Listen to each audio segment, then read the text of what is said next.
शेतकरी मित्रांनो, आपण ज्यावेळेस रासायनिक खत वापरत असतो तर कोणत्या खतासोबत कोणतं खत वापरलं नाही पाहिजे हे आपल्याला माहित नाही. बरेच शेतकरी असे आहेत की कोणत्याही खतासोबत कोणत्याही खताचं असं कॉम्बिनेशन घेतात आणि त्यावेळेस मग त्यांना ते जे काही आपण टाकलेले जे खत आहेत हे चांगल्या स्वरूपामध्ये लागू होत नाही, तर चांगले रिझल्ट हे त्या खताचे भेटत नाहीत.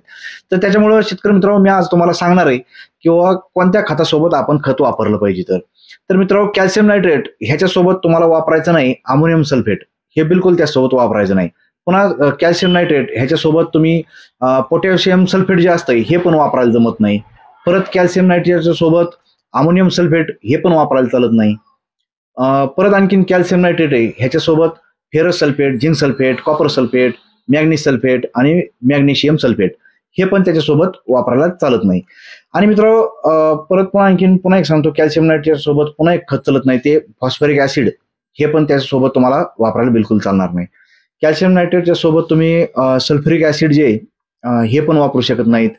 परत जे अमोनियम फॉस्फेट जे असतं, अमोनियम फॉस्फेट ह्याच्यासोबत ferrous sulphate, zinc sulphate, copper sulphate, manganese sulphate, magnesium sulphate हे पण त्या अमोनियम सल्फेटच्या सोबत चालत नाही.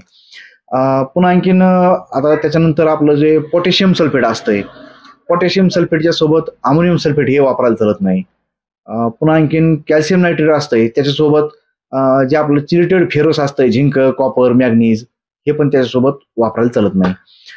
परत आणखीन पोटॅशियम क्लोराईड जे असतंय त्याच्यासोबत तुम्हाला पोटॅशियम सल्फेट हे वापरायला चालत नाही.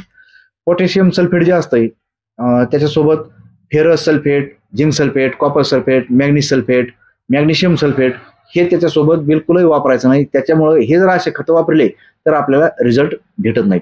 त्याच्यामुळं पुन्हा आणखीन पोटॅशियम सल्फेट घ्या.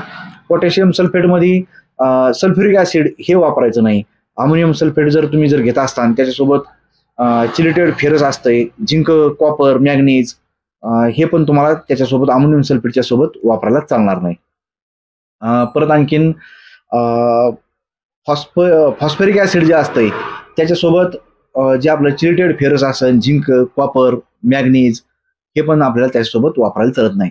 तर मित्रांनो, जे काही हे तुम्हाला मी आतापर्यंत सांगितले ह्याचे जर कॉम्बिनेशन जर खताचं जर तुम्ही योग्य प्रमाणामध्ये जर घेतलं तरच तुम्हाला ह्याचे रिझल्ट चांगल्या प्रकारे येऊ शकते.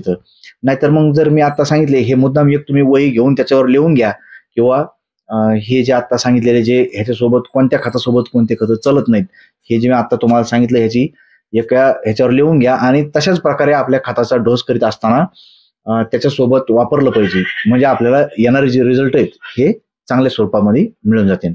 तर शेतकरी मित्रांनो, नक्कीच अशा जर चांगले जर व्हिडिओ तुम्हाला जर बघायचे असतील, शेतीविषयक नवीन माहिती जर तुम्हाला घ्यायची असेल तर गावकरी आपला शेतकरी मित्र म्हणून माझं हे युट्यूब चॅनल आहे. ह्या चॅनलला नक्की सबस्क्राईब करा आणि बेल आयकॉनचं बटन दाबून घंटीच्या चिन्हाला क्लिक करा, म्हणजे इथून पुढे येणारे माझे सगळे व्हिडिओ तुम्हाला पाहायला मिळतील.